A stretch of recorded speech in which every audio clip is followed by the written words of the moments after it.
Hey everyone, welcome back to Levi's Locks. This is week 4 of the NFL season of turning $100 into $1,000. After this past week, it was a little rough. Went 2-3. All the big favorites lost. It was a little strange, but that's early weeks of NFL for you. My first pick, the Minnesota Vikings on the money line against the Packers. Now, quick reminder, I am using Caesar Sportsbook, and these are done at time of taping. This is Tuesday today, so that's what this is based on. But I have a plus 140 money line on the Vikings. I believe in them. I believe in their defense. You know, so many people are focusing on Sam Darnold and sometimes betting against him because they think he'll come back down to earth. But what they're missing is Brian Flores is the boogeyman. He is the Baba Yaga. He kills offenses. He made CJ Stroud look flat out pedestrian. So yeah, Sam Darnold may not be world class, but guess what? He's got a great play caller there in Kevin O'Connell. He's got a great O-line. He's got a good run game behind him, and he's got Justin Jefferson catching balls. So he doesn't have to be spectacular. He'll get enough chances with the defense keeping the other team's offense shut down to crack the code and get enough offense going to win and just steadily put up points. And that's what he's doing. He didn't throw for 300 yards. He threw for less than 200 yards, but capitalized on opportunities, threw some touchdowns, and they won the game convincingly against a good Texans team. I don't see the Packers doing well enough. LaFleur has done a phenomenal job with Malik Willis. It's excellent, but it does rely on him scheming things up to make it possible. Against Brian Flores, I just don't think that's going to work. So take the Vikings on the money line. For pick number 2, I'm going to go with the Steelers as 2-point favorites over the Colts. I get it. The Colts got their first big win, and any time that there's a moment where Anthony Richardson looks pretty good, people get excited and they want to pick him. But ultimately, he didn't look good for a long period of time in that game. He's still making boneheaded picks. This Steelers defense is for real. What they've done is what they're going to continue to do, which is take advantage of the fact that the Colts don't have a great defense, stay consistent with the run game, eat up time, put up points consistently, not ask Justin Fields to do too much while their defense does the heavy work and takes advantage of the turnover opportunities that I'm sure Anthony Richardson will provide. The Steelers roll on to 4-0, 2 points.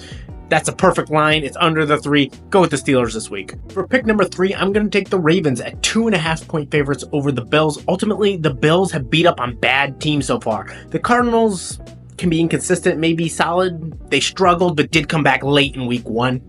We'll call that a decent win. But after that, they faced some bad teams. Tua was throwing picks right to the defense. The Dolphins have been terrible this year, quite frankly. And then they faced the Jaguars, arguably the worst team in football right now. And yeah, good. They beat up on them. Phenomenal. They're showing that they certainly have some talent. But the Ravens are a whole new world. They are a good team. They have a good defense. That's unfortunately let teams back in late, but I don't think that they'll underestimate Josh Allen. I expect him to clamp down. I expect them to make a statement after their 0-2 start. I know they've been looking to make a statement. This is a chance for a statement win. I think they make it this week. 2.5-point favorites. I like the Ravens. And now for pick number 4, I'm going to get bold. I'm going to take the Patriots plus 10 underdogs to the Niners. That is a huge line for anyone. And the Niners, without Debo, have not been nearly as good. The Rams were super beat up, and they lost to them still. Ultimately, yeah, I expect the Niners to be a little bit better, but the Patriots do have a solid defense. They played well, besides for that Jets game. I think they can stick in it. Without Debo, I don't think they're going to go stomping on teams. So a plus 10 line just seems way too big. I'm going with the Patriots this week. For pick number 5, I'm going back to an underdog. One of my favorite teams this year, the Buccaneers. And I know they're underdogs, 2.5-point underdogs. I'm taking them on the money line at plus 114 against the Eagles. And people are thinking, you're just love Baker too much. And I understand that. Sometimes I do. But I am feeling it this week. The Eagles have been inconsistent. They've shown a lot of weaknesses. They've won where they've won, and they've come up with some big moments, but they've had a lot of weaknesses as well. But on top of that, Devontae Smith got injured this past week, and A.J. Brown is still injured, and we're not sure who's going to come back. And if only one of them comes back, the Buccaneers do have Zion McCollum, who's played phenomenal at corner. It's been the number 2 corner has been burned, but it seems unlikely that both receivers will play. As such, the defense for the Buccaneers should be able to hold up much better with Vita Vea coming back to anchor the run game, and with Zion to cover that one receiver. They should do a lot better. Jalen has shown that he will throw picks when he's put under pressure like that. And Gadecki, the right tackle for the Bucs, will be back this week. He's been sacked 12 times with Gadecki out, but with him back, they should be able to get back on track as an offense. As such, watch out for the Bucs this week. That wraps up my picks for the week. I'm looking forward to having a phenomenal week. I'm sure it's going to go a lot better, but also look out either tomorrow night or on Thursday. You'll see my short with my props picks and my degenerate pick of the week.